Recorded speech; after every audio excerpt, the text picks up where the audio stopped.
لا حول ولا قوة إلا بالله العلي العظيم. أعوذ بالله السميع العليم من الشيطان اللعين الرجيم. بسم الله الرحمن الرحيم.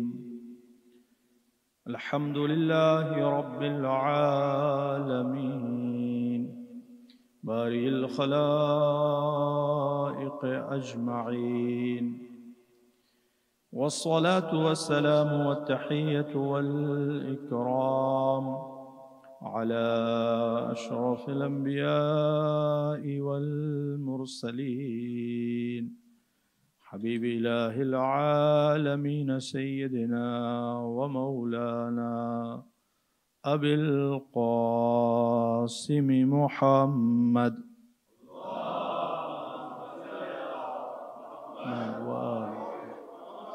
وعلى أهل بيته الأطيبين الأنجبين، ولعنة الله على أعدائهم أجمعين. أما بعد، فقد قال رسول الله صلى الله عليه وآله وسلم: إن الحسين مصباح الهدى وسفينة النجاة. صلوات صلى الله على محمد وآل محمد. عزیزان محترم، ارشاد ختمی مرتبت ہے کہ حسین چراغ ہدایت اور کشتی نجات ہے، اور ہم سب محتاج ہدایت ہیں. اور یوں تو پورے سال امام حسین کا ذکر ہوتا رہتا ہے، لیکن یہ 10 دن 12 دن مخصوص ہیں امام حسین علیہ السلام سے. اور ان دنوں میں ہم خاص طور پر ذخیرہ ہدایت اکٹھا کرتے ہیں، جس کے سہارے ہم پورے سال آذوقہ ہدایت لیتے رہتے ہیں.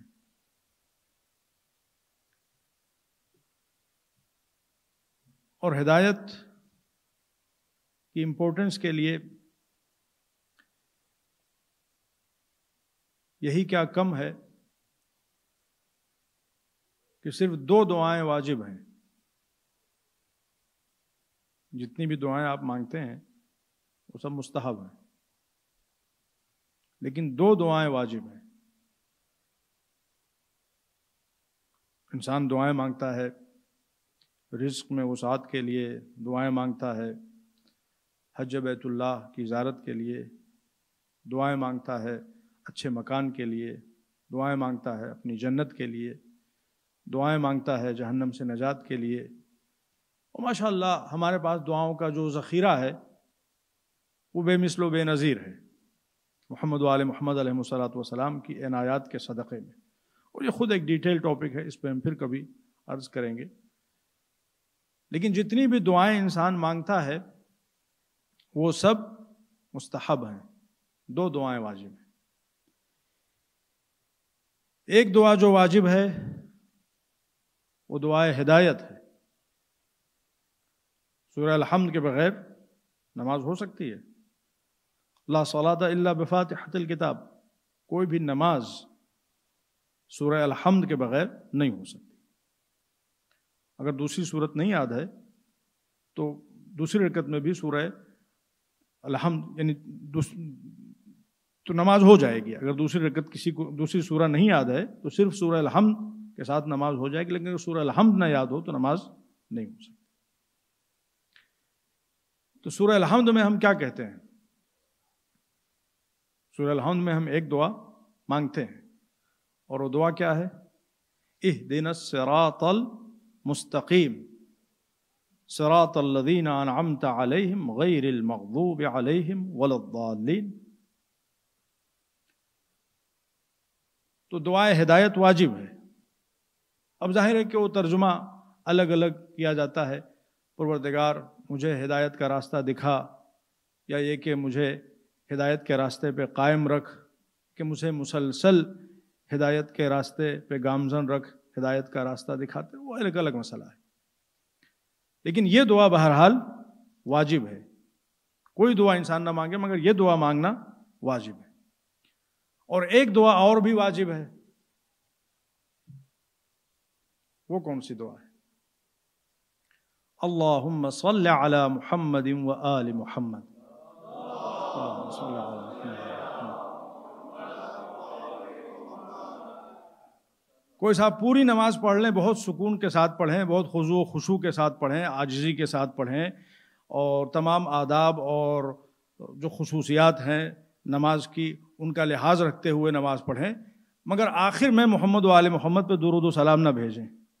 کیا ان کی نماز ہوگی؟ صاف صاف تمام مفتیان دہر کا فتویٰ ہے، تمام علماء اسلام کا متفق علیہ فیصلہ ہے کہ اگر محمد و آل محمد پہ درود و سلام کوئی نہ بھیجے اس کی نماز نہیں ہو سکتی۔ کفاکم من عظیم القدر انکم من لم یصلی علیکم لا صلاۃ لہ۔ اے آل محمد، آپ کی عظمت کے لیے یہی کیا کم ہے کہ اگر کوئی نمازی نماز میں درود نہ بھیجے تو اس کی نماز باطل ہے۔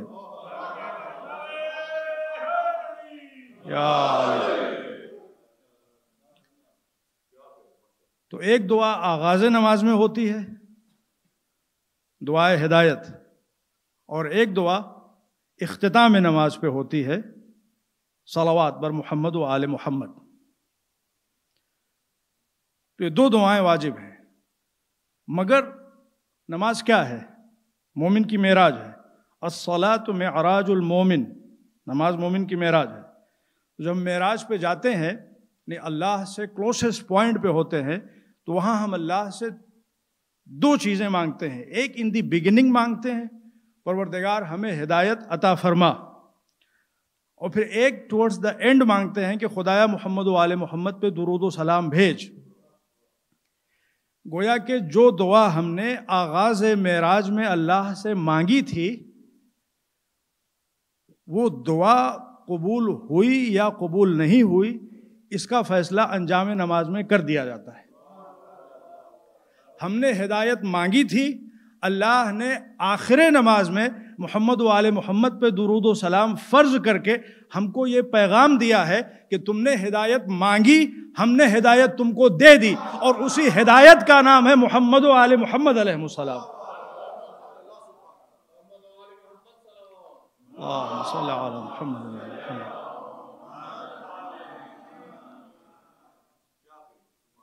اور دوسری بات یہ بھی کہ تم پوری زندگی دعا مانگتے رہو، پروردگار مجھے ہدایت دے اور مجھے صراط مستقیم دکھا، اگر ان کا دامن چھوٹا تو خبردار یہ نہ سوچنا کہ تم صراط مستقیم پہ ہو۔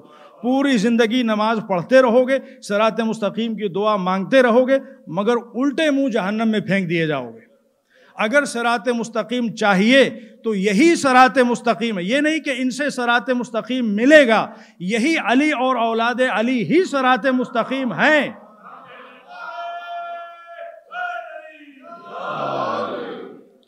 اہدنا الصراط المستقیم۔ اور اب یہاں پہ میں ایک بات اور بھی عرض کر دوں کہ کچھ پھوہڑ پنے کی بھی کوئی حد ہوتی ہے۔ لوگ خواہ میں اغیار کو اہل بیت اطہار سے ملانے کی کوشش کرتے ہیں۔ مولا علی نے بالکل صاف صاف اعلان کر دیا ہے کہ اس امت میں ہماری کسی سے برابری ہو ہی نہیں سکتی، اگر کوئی برابری کی کوشش کرتا اس سے بڑا کوئی احمق نہیں۔ برابری کیسے ہو سکتی ہے؟ جتنے بھی صحابہ تھے، کوئی بھی صحابی ہو، کتنا ہی بڑا نام ہو، بلند قد ہو، میڈیم سائز ہو، وسطی قد ہو، جیسا بھی صحابی ہو، موٹا ہو، بڑے پیٹ والا ہو، چھوٹے پیٹ والا ہو، جیسے بھی صحابی ہوں، جس سائز کے بھی صحابی ہوں، جو بھی ان کا پیشہ ہو، جتنے بھی صحابہ ہیں، سب کے اوپر درود بھیجنا محمد و آل محمد پہ فرض تھا کہ نہیں تھا؟ کوئی بھی صحابی ہو، کسی بھی رینکنگ میں آتا ہو لوگوں کی نظر میں، کسی بھی اسٹیج پہ ہو، اگر وہ نماز پڑھے اور محمد و آل محمد پہ درود و سلام نہ بھیجے، کیا اس کی نماز ہوگی؟ تو محمد و آل محمد وہ ہیں کہ جن پہ صحابہ اگر درود نہ بھیجیں تو ان کی نماز باطل ہے۔ اور صحابہ کون ہے؟ کوئی بھی صحابی ہو، اگین کتنا ہی بڑا نام ہو، چھوٹا نام ہو، جیسا ہو، اگر اس کا نام آپ نے نماز میں لے لیا تو آپ کی نماز باطل۔ تو محمد و آل محمد وہ ہیں کہ اگر ان کا ذکر نہ ہو تو نماز باطل ہے، صحابہ وہ ہیں کہ اگر ان کا ذکر ہو جائے تو نماز باطل ہے۔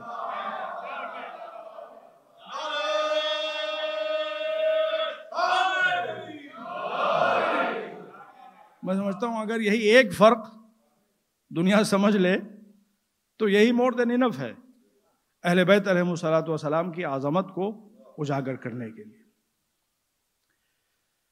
بہرحال یہ آغاز کی ابتدا کی مجلس ہے، تو آئیے ایک توسل کرتے ہیں امام حسین علیہ الصلوۃ والسلام کی بارگاہ میں۔ اللہم صل علی محمد۔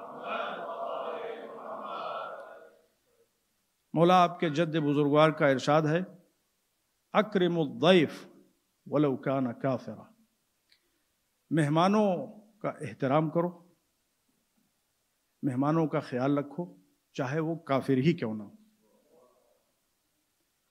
مولا ہم گنہگار ہیں، خطا کار ہیں، بے بذات ہیں، اپنی تمام تر کوتاہیوں، خامیوں، تقصیرات کے ساتھ آپ کی بارگاہ میں حاضر ہو گئے ہیں، فرش عزا بچھا دی ہے۔ مولا آپ کے جد نے فرمایا ہے کہ مہمانوں کا احترام کرو، چاہے وہ کافر ہی کیوں نہ ہو۔ ہم آپ کے شہدائی ہیں، گنہگار ہیں، خطا کار ہیں، کافر نہیں ہیں، اور خدا کا شکر ہے حب علی کے صدقے میں منافق بھی نہیں ہے۔ مولا آپ اپنی سرکار سے، اپنے دربار سے، اپنی بارگاہ سے ہم گنہگاروں پہ جو کرم کرنا چاہیں آپ کا دستے کرم ہے۔ ہم تو آپ کی بارگاہ میں حاضر ہو گئے، آپ ہمیں کیا دیتے ہیں؟ اس فرش عزا کی برکت سے، ان مجالس کی برکت سے، یہ آپ کا معاملہ ہے۔ آپ سخی ابن سخی ہیں، کریم ابن کریم ہیں۔ ہم تو بس اتنا جانتے ہیں کہ گنہگار ہیں، مگر آپ کے حبدار ہیں، آپ کے چاہنے والے ہیں، اور فرش عزا پہ حاضر ہو گئے۔ اور عزیزان محترم، یہ ایام یقیناً غم کے، حزن کے، رنج و الم کے ایام ہیں، اور ان ایام کے بہت سے تقاضے ہیں۔ انہی تقاضوں میں سے ایک تقاضا یہ ہے کہ ہم عام دنوں جیسے یہ ایام نہ گزاریں۔ ان دنوں میں ہم خاص طور پر امام حسین علیہ الصلوۃ والسلام کو یاد رکھیں۔ یوں تو پورے سال ہم امام حسین کو یاد کرتے رہتے ہیں، لیکن ان دنوں میں خاص طور پر ہم امام حسین کو یاد کریں۔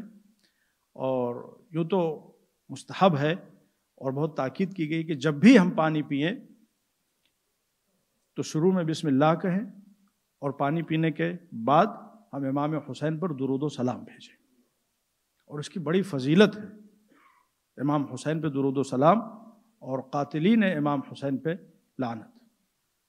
السلام علی الحسین وعلی علی ابن الحسین وعلی اولاد الحسین وعلی اصحاب الحسین ولعن اللہ قتلۃ الحسین۔ یا جس شکل میں بھی ہو، اردو میں بھی کہہ سکتے ہیں، لیکن خاص طور پہ ان دنوں میں ہم اپنے گھر میں اپنے بچوں کو، سب کو یہ چیزیں سمجھائیں، اور اسی طریقے سے سادگی کے ساتھ رہنے کی کوشش کریں، جہاں تک ہو سکے سادگی کا خیال رکھیں۔ اب پہلے جو ہوتا تھا وہ یہ ہے، اگرچہ یہ سب چیزیں کہیں روایت وغیرہ میں نہیں ہیں، لیکن ہے کہ ہمارے بزرگوں نے جو طریقہ کار شروع کیا تھا پہلے، وہ یہ تھا کہ محرم میں 10 دن یا 12 دن وہ گوشت وغیرہ نہیں کھاتے تھے، یا کوئی بھی بھنی ہوئی چیز نہیں کھاتے تھے، یا مچھلی وغیرہ نہیں پکتی تھی، اس لیے کہ مچھلی عام طور سے فرائی ہوتی، کوئی بھی چیز جو فرائی ہوتی یہ چیزیں نہیں کھاتے تھے۔ اور اسی طریقے سے بہت سے علاقوں میں پورے 12 دن وہ چارپائی جو ہوتی تھی اس کو الٹ دیا کرتے تھے اور گویا کہ زمین پہ سویا کرتے تھے، یا یہ کہ کچھ علاقوں میں 7، 8، 9، 10 یہ 4 دن چارپائی الٹ دی جاتی تھی۔ تو یہ تمام چیزیں اسی لیے تھیں تاکہ ہم کو پتہ چلے کہ کچھ چینج ہو رہا ہے، کچھ اسپیشل موقع ہے، کوئی خاص موقع ہے، ہم دکھی ہیں، ہم سوگوار ہیں، اور اس کی بڑی تاکید ہے۔ دیکھیں یہ چیزیں جو ہم نے بیان کی، یہ چیز کھانا، یہ چیز نہ کھانا، ایسے کپڑے پہننا، ویسے کپڑے نہ پہننا، اور اس طرح سے سونا، اس طرح سے نہ سونا، ان چیزوں کا اسپیسیفکلی روایتوں میں ذکر نہیں ہے، لیکن جو روایتوں میں ذکر ہے وہ یہ ہے کہ ہمارے چھٹے امام جعفر صادق علیہ السلام نے فرمایا، نفس المہموم لنا تسبیح وہمہ لنا عبادہ۔ اگر کوئی شخص رنجیدہ ہے ہمارے غم میں، تو ہمارے غم میں رنجیدہ ہونے کی عظمت کیا ہے؟ اگر کوئی شخص ہمارے غم میں رنجیدہ ہے اور وہ سانس بھی لیتا ہے تو اس کا سانس لینا بھی تسبیح پروردگار ہے۔ وَهَمُّهُ لَنَا عِبَادَةٌ، اور اس کے دل میں جو ایک کیفیت ہے رنج کی، الم کی، وہ زبان سے کچھ نہیں کہہ رہا ہے، اس کی آنکھوں سے آنسو بھی نہیں نکل رہے، مگر وہ مہموم ہے، مغموم ہے، اداس ہے، مزمحل ہے، شہدائے کربلا کو یاد کر کے، اہل بیت اطہار علیہ السلام کی مظلومیت کو یاد کر کے، تو اس کا یہی مزمحل ہونا، محزون ہونا، مغموم ہونا، مہموم ہونا عبادت ہے۔ یہ ہمارے چھٹے امام جعفر صادق علیہ السلام نے فرمایا ہے۔ تو یہ تمام آداب اعضاء ہیں اور ان کو ہمیں ہمہ وقت یاد رکھنا چاہیے، خاص طور پر ان دنوں میں، اور زیادہ سے زیادہ امام حسین پہ، شہدائے کربلا پہ درود و سلام، اور قاتلین اہل بیت علیہ السلام خصوصیت کے ساتھ قاتلین سید الشہداء پر لعنت۔ یہ ایک بات، اور دوسری بات یہ بھی کہ یہ جو ہم مجلسوں میں حاضر ہوتے ہیں کوئی معمولی چیز نہیں ہے۔ اس سلسلے میں 2 جملے آپ کی خدمت میں عرض کروں گا۔ ایک رسول اللہ صلی اللہ علیہ وآلہ وسلم کا، اللہم صلی علی محمد۔ ان مجلسوں کی فضیلت میں نہیں ڈائریکٹلی، لیکن بہرحال جو ہم کو ان مجلسوں کی عظمت کا پتہ دے سکتے ہیں۔ حضور صلی اللہ علیہ وآلہ وسلم نے فرمایا امام حسین علیہ السلام کے حوالے سے، ان للحسین محبتا مکنونتا فی قلوب المؤمنین۔ میرے حسین کی خصوصیت یہ ہے کہ مومنوں کے دلوں میں حسین کی چھپی ہوئی محبت ہے، یا محبت کا خزانہ ہے۔ مومن کا دل عشق حسین کا خزانہ ہے۔ ان للحسین محبتا مکنونتا فی قلوب المؤمنین۔ آپ ورڈ کی چوائس پہ غور کریں، رسول اللہ نے یہ نہیں کہا فی قلوب الناس، رسول اللہ نے یہ بھی نہیں کہا فی قلوب المسلمین، حضور نے فرمایا فی قلوب المؤمنین۔ مومنین کے دلوں میں حسین کی محبت چھپی ہوئی ہوگی اور موج مار رہی ہوگی دل کے اندر، تو یہ اسی کا اظہار ہے۔ مولا علی کا ایک ارشاد، آپ نے امام حسین کو خطاب کیا اور فرمایا یا عبرۃ کل مؤمن، اے وہ حسین کہ جو آنسو ہے ہر مومن کے لیے۔ عجیب لفظ استعمال کیا، یا عبرۃ کل مومن، اے ہر مومن کے آنسو، تجھ پہ میرا سلام۔ یعنی جب بھی امام حسین پہ گریہ ہوگا اور امام حسین کی مجلس برپا ہوگی تو جتنے بھی ایسے افراد ہوں گے کہ جن کی آنکھوں میں آنسو آ جائے، جن کا دل پسیج جائے، جن کا دل نرم ہو جائے، یہ اس بات کی دلیل ہوگی کہ ہو نہ ہو وہ مومن ہیں۔ تو حضور نے جو جملہ کہا اس میں بھی مومن کا لفظ استعمال کیا، اور امیر المومنین نے جو جملہ استعمال کیا اس میں بھی مومن کا لفظ استعمال کیا۔ تو الحمدللہ جب ہم فرش عزا بچھاتے ہیں، مجلس عزائے حسین منعقد کرتے ہیں، اور ہم اس فرش عزا پہ آ جاتے ہیں، اس مجلس میں آ جاتے ہیں، تو یہ دلیل بن جاتا ہے ہمارا آنا ہمارے ایمان کی سلامتی کا۔ یہ ان مجلسوں کی بہت بڑی سعادت ہے اور بہت بڑی فضیلت ہے۔ اور ایک دعا کے ساتھ اس کا آغاز کرتے ہیں، اور وہ دعا جو ہم تک پہنچی ہے ہمارے چھٹے امام جعفر صادق علیہ الصلوۃ والسلام کے ذریعے۔ اللہم صل علی محمد۔ وہ امام کی زیارت کا ایک جملہ ہے۔ امام اس فقرے میں دراصل 5 دعائیں فرما رہے ہیں۔ اللہم احینی حیات محمد و آل محمد۔ پروردگار تیرا لاکھ لاکھ شکر ہے کہ تو نے ہم کو زندگی عطا کی ہے، مگر معبود ہمیں وہ زندگی دے جو محمد و آل محمد کو تو نے عطا فرمائی۔ ہمیں توفیق دے کہ ہم محمد و آل محمد کے راستے پر چلتے ہوئے زندگی کی منزلوں کو طے کر سکیں۔ وَأَمِتْنِي مَمَاتَهُمْ، اور معبود موت تو سبھی کو آئے گی، مگر ہماری موت کو عشق اہل بیت کی برکت سے شہادت میں تبدیل کر دے۔ وَأَمِتْنِي مَمَاتَهُمْ، ہمیں موت دے تو ان کی موت۔ وَاحْشُرْنِي فِي زُمْرَتِهِمْ، اور معبود موت کے بعد ہمیں انہی کے زمرے میں، انہی کے گروہ میں محشور فرما، انہی کے ساتھ اٹھانا۔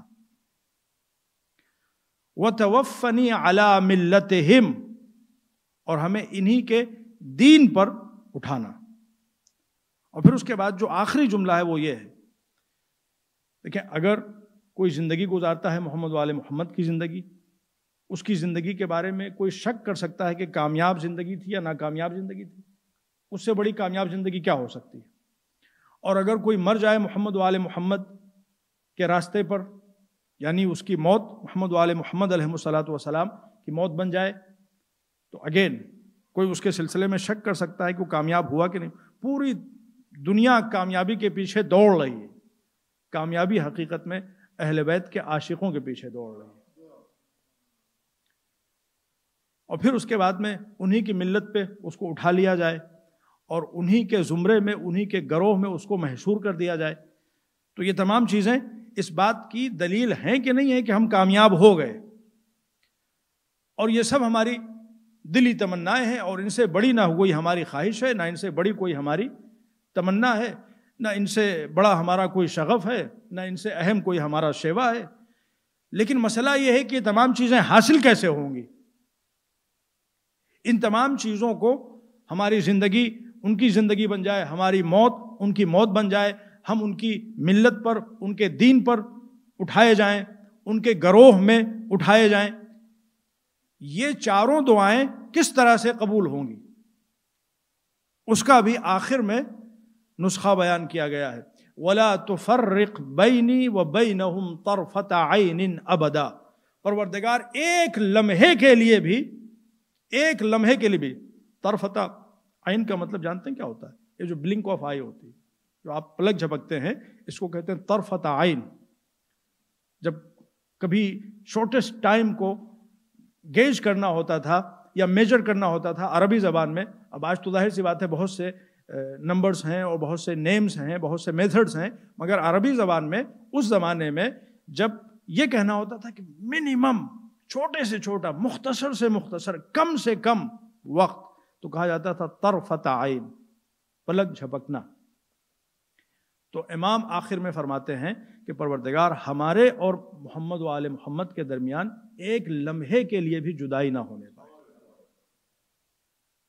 ایک لمحے کے لیے بھی اگر ہمارے اور حسین کے درمیان، ہمارے اور شہدائے کربلا کے درمیان، ہمارے اور معصومین علیہم السلام کے درمیان جدائی نہیں ہوتی ہے، تو یہ دلیل ہوگی کہ انشاءاللہ تعالی ہماری زندگی بھی ان کی زندگی ہے، ہماری موت بھی ان کی موت ہے، ہمیں ان کی ملت پہ اٹھایا جائے گا اور ہمیں ان کے زمرے میں اٹھایا جائے گا۔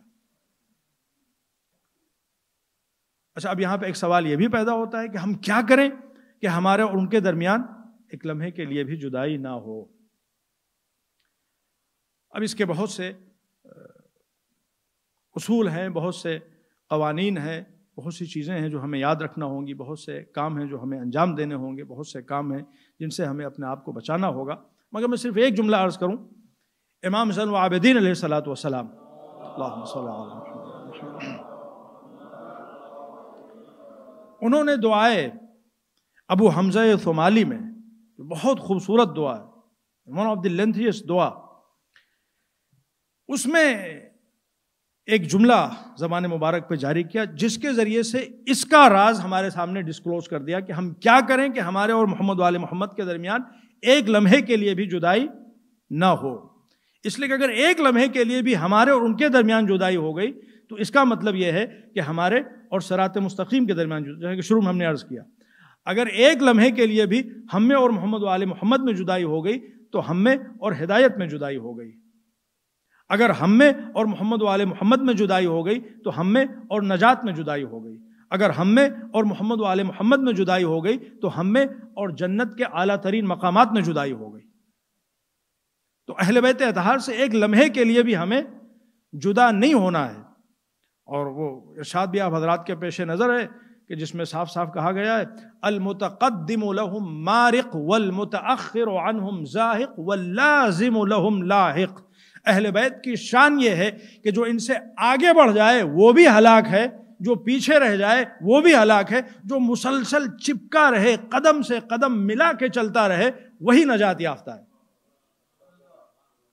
تو ہم کیا کریں کہ ایک لمحے کے لیے بھی ہم میں اور ان کے درمیان جدائی نہ ہو. وہ نسخہ کیمیا اثر کیا ہے، وہ فنڈامنٹل فارمولا کیا ہے جس کو اپنا کے ہم انشور کر سکتے ہیں کہ ہم ہمیشہ ان کے ساتھ رہیں گے، وہ امام سجاد علیہ الصلوۃ والسلام نے دعا ابو حمزہ ثمالی میں بیان فرمایا ہے. امام فرماتے ہیں سیدی سیدی سیدی، اے میرے سید و سردار، اے میرے سید و سردار، اے میرے سید و سردار، اخرج حب الدنیا عن قلبی، دنیا کی محبت کو میرے دل سے نکال دے.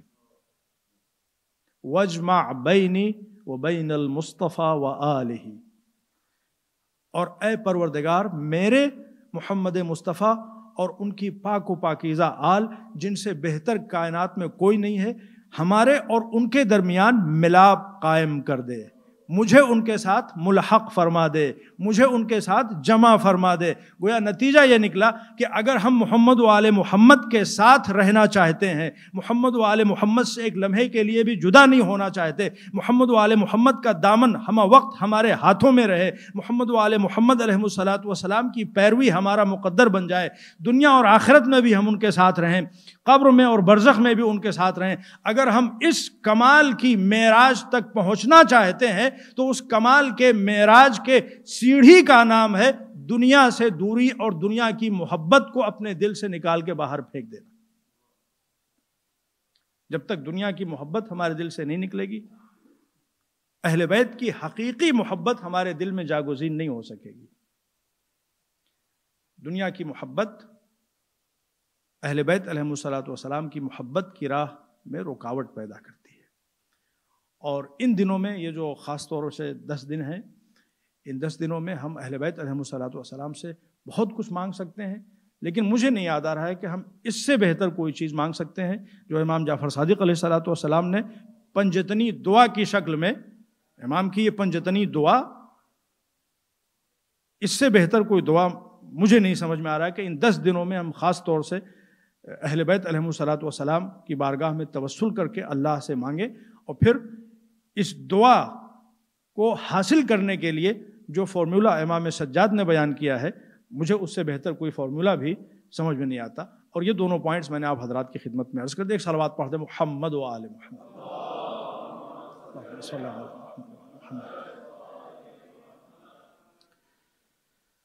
تو عزیزان محترم، جیسا کہ ہم نے عرض کیا کہ گفتگو کا محور امام حسین علیہ الصلوۃ والسلام کی ذات والا صفات رہے گی، اور کربلا کے واقعات بھی اس ضمن میں بیان ہوتے رہیں گے. گزارش ہے کہ آپ حضرات ذرا سا آگے تشریف لائیں. ایک بآواز بولو صلوات.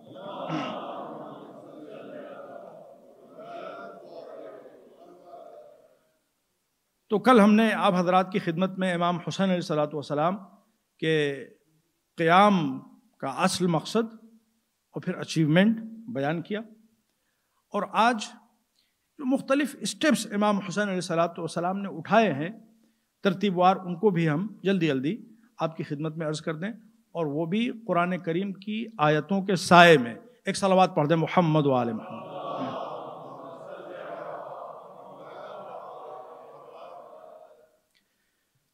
اور اس کے ذریعے سے آپ اندازہ لگا سکتے ہیں کہ یہ جو حضور کا ارشاد ہے علی مع القرآن والقرآن مع علی، علی قرآن کے ساتھ اور قرآن علی کے ساتھ، وہ یوں تو رسول اللہ نے صرف مولا علی کا نام لیا اس حدیث شریف میں، مگر تمام ائمہ اطہار علیہم الصلوۃ والسلام کی شان یہی ہے. جس طرح علی مع القرآن والقرآن مع علی، اسی طرح سے حسن مع القرآن والقرآن مع حسن، اسی طرح سے حسین مع القرآن والقرآن مع حسین، این الی آخر. وہ سلسلہ تمام معصومین علیہم الصلوۃ والسلام کے لیے، ایک لمحے کے لیے بھی قرآن سے جدا نہیں. جو کربلا کے واقعے میں کہا جا سکتا ہے کہ سب سے پہلا معاملہ ہے، اب اس کے آگے تو خیر وہ ہے ہی اپنی جگہ کے اوپر، لیکن یہ کہ معاویہ سے صلح کی باری آئی تو امام حسن اور امام حسین دونوں نے صلح قبول کیا. اینی ریفرنس فرام قرآن؟ اللہ نے قرآن میں صاف صاف فرمایا وَالصُّلْحُ خیر، صلح بہتر ہے. اس آیہ کریمہ کے تناظر میں امام حسن اور امام حسین نے اس کے ساتھ صلح کی، اور وہ صلح کر کے اس کو بے نقاب کر دیا. صلح خیر ہے، اور جو امام حسن کی صلح ہے وہی حقیقت میں صلح حسن جہاد کربلا کا مقدمہ ہے. اگر صلح حسن نہ ہوتی تو جہاد کربلا کا امکان نہیں ہوتا. امام حسن علیہ السلام کے پاس اتنے افراد بھی نہیں تھے. آپ دیکھیں رسول اللہ صلی اللہ علیہ وسلم کے دور میں کہنے کو تو 1,20,000 تھے غدیر کے میدان میں، اور کئی لاکھ صحابہ اور صحابیات مسلمان موجود تھے، مگر رسول اللہ صلی اللہ علیہ وسلم کی آنکھ بند ہونے کے بعد جو کھرے لوگ موجود تھے، جو خالص لوگ موجود تھے، ان کی تعداد کتنی کم تھی. کتابوں ملتا ہے کہ ایک شخص نے کہا رسول اللہ کی وفات کے بعد امیر المومنین سے، یا امیر المومنین آپ قیام کیجئے، انقلاب کیجئے اپنے حق کے لیے، آپ کا حق مسلم ہے. تو امیر المومنین نے فرمایا کہ یہ جو بکریاں دکھائی دے رہی ہیں، اگر ان کے برابر بھی میرا ساتھ دینے والے ہوتے تو میں اپنے حق کے لیے قیام کرتا. راوی کہتا ہے کہ میں نے بعد میں ان بکریوں کو کاؤنٹ کیا تو دیکھا کہ وہ 17 تھی. اور پھر امام حسن کا زمانہ، کتنے لوگ تھے؟ گنے چنے افراد تھے. مگر پھر جب امام حسین علیہ السلام نے صلح کر لی تو صلح کے نتیجے میں ظالم کو اور ظالم کے چہرے پہ پڑی ہوئی نقاب کو اس طرح سے نوچ دیا امام حسن مجتبیٰ نے کہ لوگ الحمدللہ اہل بیت کے حوالے سے پہلے کے مقابلے میں کہیں زیادہ سنسیئر ہو گئے، اور امام حسین کو اتنے افراد مل گئے جن کے ساتھ امام عالی مقام حق کی راہ میں وہ مثالی قیام برپا کریں جو قیامت تک ہر انقلاب کے لیے ایک مثال ہو اور ایک آئیڈیل ہو. اور صرف قیامت تک نہیں بلکہ امام کے ظہور کے لیے بھی جو حقیقت میں گیٹ وے ہو. امام کا ظہور جو ہوگا وہ امام حسین علیہ السلام کے انقلاب سے پیوست ہوگا، اس سے کنیکٹڈ ہوگا اور اسی نہج پہ ہوگا. تو بہرحال یہ صلح ہو گئی، اور پھر اس کے بعد اب صلح کے شرائط کو امام حسن اور امام حسین فالو کرتے رہے. ادھر سے خیانتیں ہوتی رہیں، ادھر سے پاسبانی ہوتی رہی. اس کے حوالے سے کوئی ریفرنس قرآن میں صاف صاف حکم موجود ہے وَأَوْفُوا بِالْعُقُودِ، جو عہد و پیمان کیا ہو اس کا پاس و لحاظ رکھو. اگر تم مسلم ہو، مومن ہو، جس کے ساتھ بھی، ایک کافر کے ساتھ بھی اگر تم نے ایگریمنٹ کیا ہے، ایک مشرک کے ساتھ بھی اگر ایگریمنٹ کیا ہے، ایک منافق کے ساتھ بھی اگر ایگریمنٹ کیا ہے، ایک دشمن کے ساتھ بھی اگر ایگریمنٹ کیا ہے، اگر تم مومن اور مسلم ہو تو تم اپنے ایگریمنٹ پہ پابند رہو گے. وَأَوْفُوا بِالْعُقُودِ. اور پھر اس کے بعد میں جو تیسرا اہم مرحلہ آتا ہے وہ طاغی شام کی ہلاکت ہے. اس کی ہلاکت کی خبر جب امام حسین کو ملتی ہے تو آپ کو دربار میں بلایا جاتا ہے. 15 رجب کو وہ ہلاک ہوا مشہور روایت کے مطابق. اور پھر اس کے بعد میں نیوز آتے آتے امام عالی مقام کو جب بلایا گیا تو 27 تاریخ 26 تاریخ 27 تاریخ امام دربار میں پہنچے اور خبر ہلاکت سنائی گئی تو امام عالی مقام نے کیا کہا؟ انا للہ و انا الیہ راجعون۔ امام حسین علیہ الصلوۃ والسلام نے نہ خوشی کا اظہار کیا نہ غم کا اظہار کیا، کیا کہا؟ انا للہ و انا الیہ راجعون۔ اگر خوشی کا اظہار کر دیں تو وہ کہے گا کہ ابتدا تو انہوں نے کر دی، اور اگر غم کا اظہار کریں تو پھر ظاہر سی بات ہے اتنا بڑا ظالم، اتنا بڑا خونخوار، 1 لاکھ سے زیادہ شیعان اہل بیت کا قاتل، اس کی ہلاکت پہ غم کا اظہار۔ تو امام نے قرآن کی آیت پڑھی انا للہ و انا الیہ راجعون۔ اور پھر اس کے بعد اب جب بیعت کی باری آئی تو امام نے صاف صاف اعلان کر دیا مثلی لا یبایع مثلہ، مجھ جیسا اس جیسے کی بیعت نہیں کر سکتا۔ قرآن سے کوئی ریفرنس؟ قرآن میں آیت موجود ہے وَلَوِ اتَّبَعَ الْحَقُّ أَهْوَاءَهُمْ لَفَسَدَتِ السَّمَاوَاتُ وَالْأَرْضُ۔ اگر حق باطل کو فالو کرنا شروع کر دے تو زمین و آسمان تباہ و برباد ہو جائے گے۔ حسین مرکز حق تھے، علی مع الحق والحق مع علی، حسین مع الحق والحق مع حسین۔ یا اسی طرح ایک دوسری آیت میں بھی اللہ فرماتا وَلَا تَرْكَنُوا إِلَى الَّذِينَ ظَلَمُوا فَتَمَسَّكُمُ النَّارُ۔ خبردار ظلم کے سامنے، ظالم کے سامنے ذرہ برابر جھکنا بھی نہیں، ادھر جھکے کہ آتش جہنم میں گئے۔ اب پھر جو مسئلہ آیا وہ ہجرت کا مسئلہ آیا۔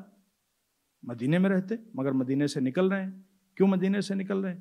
قرآن میں آیت موجود ہے وَمَن يَخْرُجْ مِن بَيْتِهِ مُهَاجِرًا إِلَى اللَّهِ وَرَسُولِهِ ثُمَّ يُدْرِكُهُ الْمَوْتُ فَقَدْ وَقَعَ أَجْرُهُ عَلَى اللَّهِ۔ اگر کوئی ہجرت کرتا ہے اللہ کی راہ میں تو اگر اس کی موت بھی آ جاتی ہے تو موت حقیقت میں شہادت کی موت ہوگی اور اس کا اجر پیش پروردگار محفوظ ہوگا، اور ہجرت میں برکت ہے۔ اچھا، جب آپ نکلے تو پھر مکہ کا ارادہ کیوں کیا؟ امام حسین 28 رجب کو نکلے اور مکہ آئے۔ کب مکہ پہنچے؟ 3 شعبان کو، جو آپ کی برتھ ڈے بھی ہے۔ تو 28 رجب کو آپ نکلے اور 3 شعبان کو آپ مکہ معظمہ پہنچے۔ تو مکے کا انتخاب کیوں کیا امام علی مقام نے؟ عین ممکن ہے مکے کا انتخاب اس لیے کیا ہو ان اول بیت وضع للناس للذی ببکۃ مبارکا وہدی للعالمین۔ سب سے پہلا گھر جو زمین پہ بنا وہ مکہ ہے اور یہ برکتوں سے بھرا ہوا ہے، اور پوری دنیا سے حجاج یہاں پہ آتے ہیں، یہاں کے ذریعے سے پیغام حسینی کائنات کے گوشوں و کنار تک آسانی کے ساتھ پہنچ جائے گا۔ اور پھر اس کے بعد میں آپ مکے میں رہے، اور ماہ رمضان تقریباً 12 تاریخ 10 تاریخ سے کوفے والوں کے خطوط آنا شروع ہوئے اور بہت بڑی تعداد میں خطوط آنے لگے۔ تو امام نے ان کی دعوت پہ لبیک کیوں کہا؟ ان کی دعوت کو قبول کیوں کیا؟ کیا امام نہیں جانتے تھے کہ کوفے والے وہ ہیں کہ جنہوں نے آپ کے بابا کے ساتھ دغا کی ہے، آپ کے بھائی کے ساتھ دغا کی ہے؟ امام سب کچھ جانتے تھے، اور جب تک وہ ادھر ادھر کے پیغامات خط میں دیتے رہے کہ ہمارے کھجوروں کے درخت بہت تناور ہیں اور ہماری کھیتیاں لہلہا رہی ہیں، اس وقت تک امام عالی مقام ان کی بات کو ٹالتے رہے، کوئی توجہ نہیں دی۔ مگر پھر جو آخر میں ان کی طرف سے خطوط آئے، لیٹرز آئے، اس میں لکھا ہوا تھا کہ ہم ہدایت کے طلبگار ہیں، اگر آپ نے آ کے ہماری ہدایت نہیں کی تو ہم گمراہ ہو جائیں گے، ہم ہلاک ہو جائیں گے۔ اور قرآن میں آیت موجود ہے وَإِنِ اسْتَنصَرُوكُمْ فِي الدِّينِ فَعَلَيْكُمُ النَّصْرُ۔ اگر دین کے معاملے میں کوئی تم سے مدد مانگے تو مدد کرنا تمہارا فرض بن جاتا ہے۔ تو امام عالی مقام ان کی دعوت کو قبول کرتے ہیں، اور پھر آپ جناب مسلم کو بھیجتے ہیں۔ جناب مسلم 15 رمضان کو کوفے سے مکہ سے نکلتے ہیں اور آپ مدینہ آتے ہیں، اور پھر اس کے بعد میں آپ مدینہ سے کوفہ جاتے ہیں۔ اور پھر جو اگلا قدم ہے امام عالی مقام کا وہ یہ ہے کہ آپ 8 ذی الحجہ کو حج کو عمرے میں تبدیل کر کے وہاں سے نکل آتے ہیں۔ تو مکہ سے نکلے کیوں امام عالی مقام؟ اگین قرآن کی آیت وَمَن يُعَظِّمْ شَعَائِرَ اللَّهِ فَإِنَّهَا مِن تَقْوَى الْقُلُوبِ۔ اس لیے کہ یزید نے حاجیوں کے بھیس میں سپاہی بھیجے تھے، قاتل بھیجے تھے، جو لباس احرام میں تلواریں چھپا کے امام عالی مقام کو قتل کے لیے ڈھونڈ رہے تھے، قتل کے موقع تلاش کر رہے تھے. تو اگر وہاں امام عالی مقام قتل ہوتے تو وہاں جنگ کی کیفیت پیدا ہوتی اور حرمت کعبہ پامال ہوتی. مولود کعبہ کے فرزند تھے، لہٰذا حرمت کعبہ کا تحفظ آپ نہ کریں گے تو کون کرے گا؟ تو آپ وہاں سے نکل آئے اور پھر چلے کس طرف؟ کربلا کی طرف چلے. کیوں کربلا کی طرف چلے؟ قرآن میں ارشاد ہوتا ہے،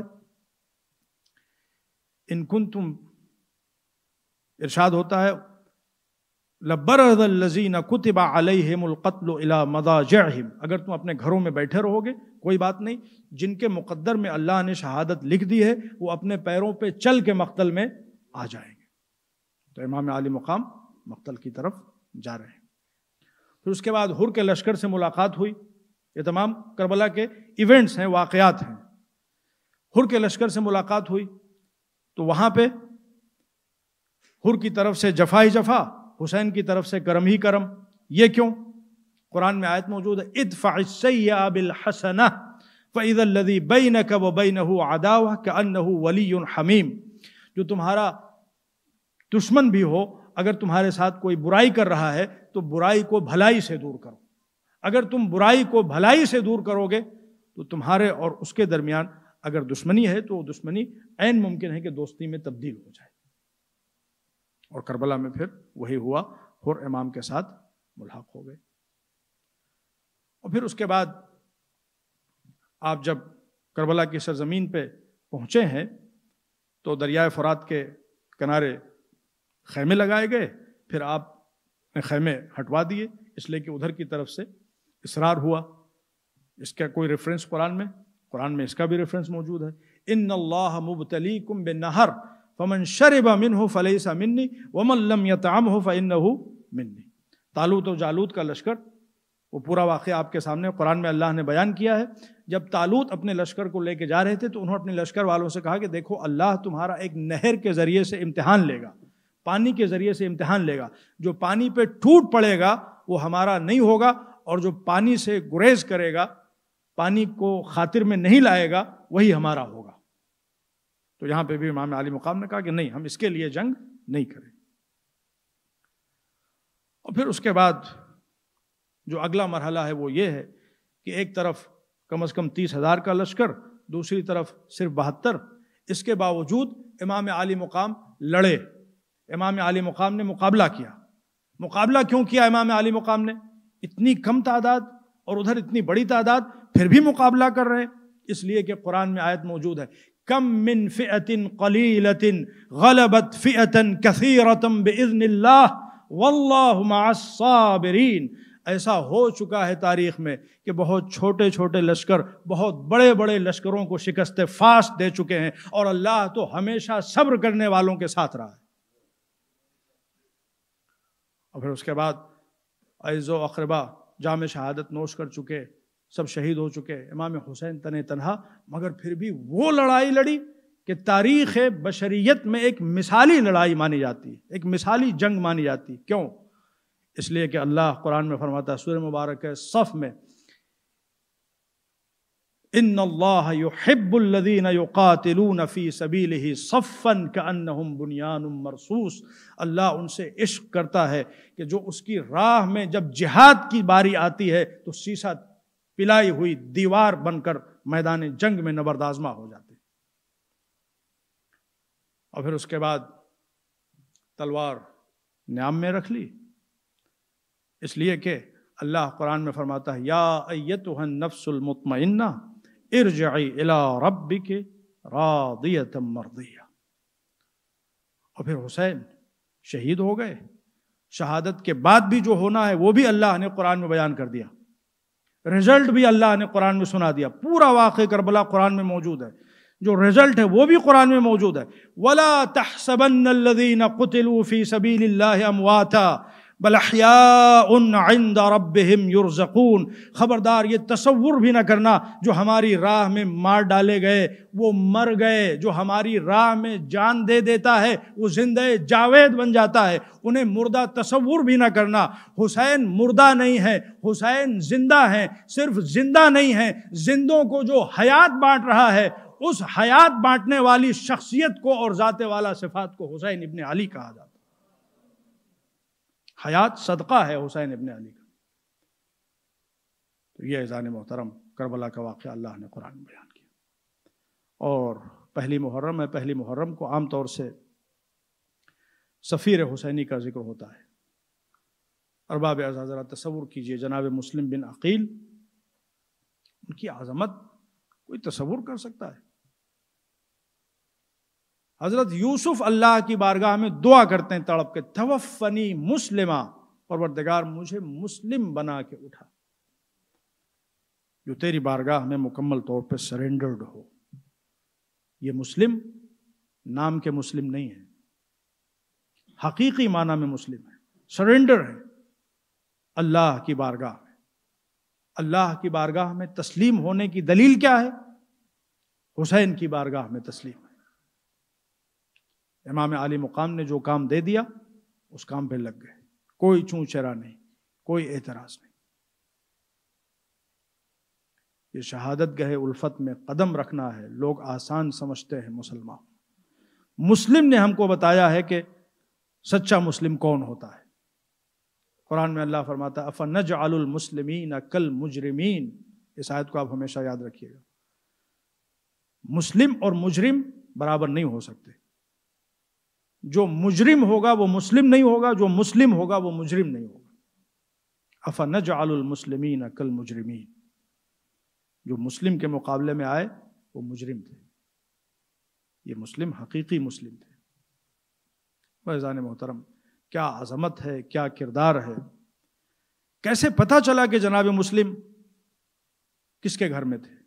جب آئے تھے تو جناب مختار کے گھر میں ٹھہرے تھے، مگر جناب مختار مدد کلیکٹ کرنے کے لیے، لوگوں کو جناب مسلم کی حمایت پر آمادہ کرنے کے لیے کوفے سے باہر چلے گئے، تو جناب مسلم ہانی ابن عروہ کے گھر ٹھہر گئے، اور پھر اس کے بعد میں جب ابن زاد ملعون آیا تو کوفے کے حالات بدل گئے۔ اب جناب مسلم کو ڈھونڈا جا رہا ہے۔ کیسے پتا چلا ابن زاد کو کہ جناب مسلم کوفے کے گھر میں؟ آپ اپنا ماضی پڑھیے، آپ کا ماضی بہت برائٹ تھا۔ پہلے علی والوں کی نشانی یہ مانی جاتی تھی کہ وہ زیادہ نمازیں پڑھتے تھے، زیادہ روزے رکھتے تھے۔ جو شریعت کا زیادہ پابند ہوتا تھا، جتنا زیادہ پابند ہوتا تھا، اس کو علی والا سمجھا جاتا تھا، اتنا ہی علی والا۔ آج بھی الحمدللہ ایسا ہی ہے۔ جو ہمارے درمیان شروع میں ایسا تھا، بیچ میں تھوڑا سا ڈاؤن آ گیا تھا، لیکن الحمدللہ ابھی پھر سے علی کے چاہنے والے اپنی وہی دیرینہ عظمت، علم، عمل، اخلاق، تقوی، پاکیزگی، عظمت کردار، اس کی طرف پھر سے الحمدللہ بہت تیزی کے ساتھ بڑھ رہے ہیں، اور یہی چیز انشاءاللہ ہمیں ظہور امام مہدی تک لے جائے گی۔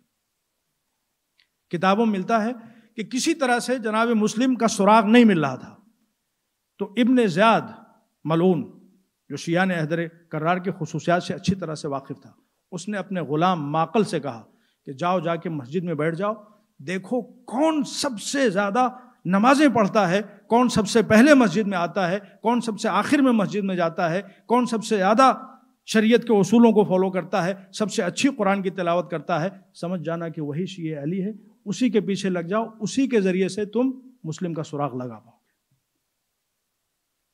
تو وہ ملعون آیا، اور آنے کے بعد میں مسجد میں بیٹھ گیا اور کئی دنوں تک آبزرو کرتا رہا۔ آخر میں اس کی نظر جناب مسلم ابن اوسجہ پہ جا کے رکی۔ یہ چہرے سے نورانی ہے، متقی، پرہیزگار، سب سے پہلے مسجد میں آنا، بعد میں مسجد میں جانا، وہ تمام خصوصیات جو ابن زاد نے بتائی، اور پھر ان کے ذریعے سے وہ ہانی ابن عروہ کے گھر تک پہنچ گیا کہ میں فلاں جگہ سے آیا ہوں، باہر سے آیا ہوں، مجھے پتہ چلا کہ امام کے سفیر یہاں پہ آئے ہوئے ہیں، میرے پاس کچھ رقم ہے، خمس کی رقم ہے، میں ان تک دینا چاہتا ہوں۔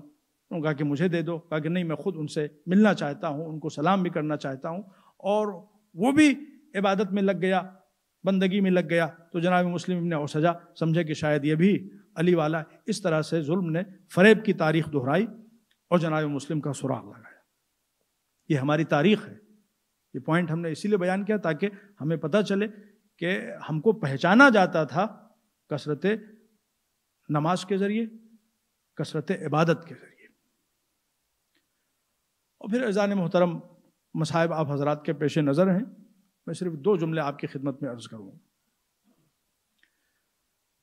اذان محترم، جب آپ غور کریں گے جناب مسلم کے قیام اور انقلاب کو، تو جب جناب مسلم کو اسیر کر کے لے جایا جا رہا تھا، بہت بڑے بہادر تھے، 1000 کا لشکر ناکافی ہو گیا تھا۔ بہرحال جب جناب مسلم کو ایک گڑھے میں گرایا گیا، ظلم نے اپنی تاریخ دہرائی اور حسین کا سفیر ایک گڑھے میں گر گیا، جو گڑھا کھود دیا گیا تھا، خس و خاشاک سے اسے بند کر دیا گیا تھا، اور جوش شجاعت میں مسلم آگے بڑھتے چلے جا رہے تھے، اور جب وہاں پہ پہنچے تو پیر پھسلا اور گڑھے میں گر گئے۔ تو اب جس کے پاس جو اسلحہ تھا وہ مسلم کے اوپر برسا رہا تھا، کوئی نیزے چبھ ہو رہا تھا، اور کچھ لوگ چھتوں کے اوپر چڑھ کر آگ پھینک رہے تھے جناب مسلم۔ ابھی جناب مسلم کو گرفتار کر کے زنجیروں میں جکڑ کے ابن زیاد کے دربار کی طرف لے جایا جا رہا ہے۔ جب ابن زیاد کے دربار میں پہنچے ہیں تو مسلم سر اٹھا کے دربار میں گئے۔ جو شجاعت حیدری تھی اس کی مثال بن کے دربار میں گئے۔ لیکن ارباب ادا ذرا تصور کیجئے سید سجاد دربار میں کیسے گئے۔ علماء بیان کرتے ہیں کہ کسی نے پوچھا کہ مولا، جب مسلم دربار میں آ رہے تھے تو وہ سر اٹھا کے دربار میں آ رہے تھے، مگر جب آپ دربار میں آئے تو سر جھکا کے دربار میں آئے، یا جب آپ کے جد دربار میں آئے تو سر جھکا کے دربار میں آئے۔ غم تازہ ہو گیا۔ ہائے، مسلم جب دربار میں جا رہے تھے تو تنہا تھے، مگر سید سجاد جب دربار میں جا رہے تھے تو ساتھ میں بہنیں تھیں، ساتھ میں مائیں تھیں، ساتھ میں مخدرات عصمت و طہارت تھی۔ ہاں ارباب عزا، جناب مسلم جب پہنچے، ابن زیاد کے سامنے کھڑے ہوئے تو کسی چاپلوس نے کہا، اے مسلم، تم نے اپنے امیر کو سلام نہیں کیا؟ کیا جواب دیا علی کے شیر نے؟ وہی جواب جو ہم سب کا شعار ہے، ہم سب کا نعرہ ہے، ہم سب کا سلوگن ہے، ما علی امیر سوى الحسین۔ اے فاسق، یہ ابن زیاد تیرا امیر ہوگا، میرا امیر تو بس حسین ابن علی، حسین کے سوا میرا کوئی امیر نہیں۔ ہاں ارباب عزا، حسین بھی پیاسے ذبح ہوئے، سفیر حسین بھی پیاسا ذبح ہوا۔ آخر میں جناب مسلم نے پانی طلب کیا، پانی لایا گیا، مگر جب پینا چاہا تو دانت جو آپ کا ٹوٹ گیا تھا اس کا خون، منہ کا خون پانی میں آ گیا، پانی مضاف ہو گیا، ناپاک ہو گیا۔ جناب مسلم نے وہ پانی پھینک دیا۔ جی چاہتا دست ادب جوڑ کے عرض کروں، اے مسلم، تمہاری غربت پہ لاکھوں سلام، تم سفیر حسین تھے، وہ بھی پیاسے ذبح ہوئے، تم بھی پیاسے ذبح ہوئے، مگر اے مسلم، ایک فرق ہے، تم نے پانی مانگا تو پانی مل گیا، پانی تمہارے سامنے پیش کر دیا گیا، مگر ہائے تمہارے آقا حسین زیر خنجر کہتے رہے، اسقنی شربتا من الماء، اے ظالم ایک گھونٹ پانی پلا دے، مگر ادھر سے آواز آتی رہی، اے حسین پوری دنیا پانی پانی ہو جائے جب بھی ایک قطرہ آب نہ ملے گا۔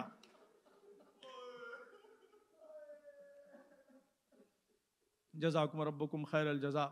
جناب مسلم کو دارالعمارہ کی چھت پہ لے جایا گیا اور وہاں سے نیچے پھینک دیا گیا۔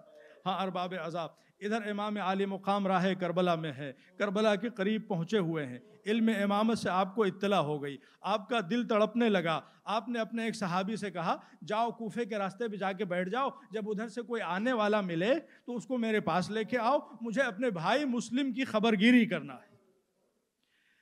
جب ایک شخص کو لے کے آیا گیا، امام عالی مقام نے پوچھا، اے بھائی تو کوفے سے آ رہا ہے، بتا میرے مسلم کی کیا خبر ہے؟ اس نے کہا، مولا اکیلے میں چلیے تو بیان کروں۔ امام نے کہا یہاں کوئی غیر نہیں ہے، سب اپنے ہیں۔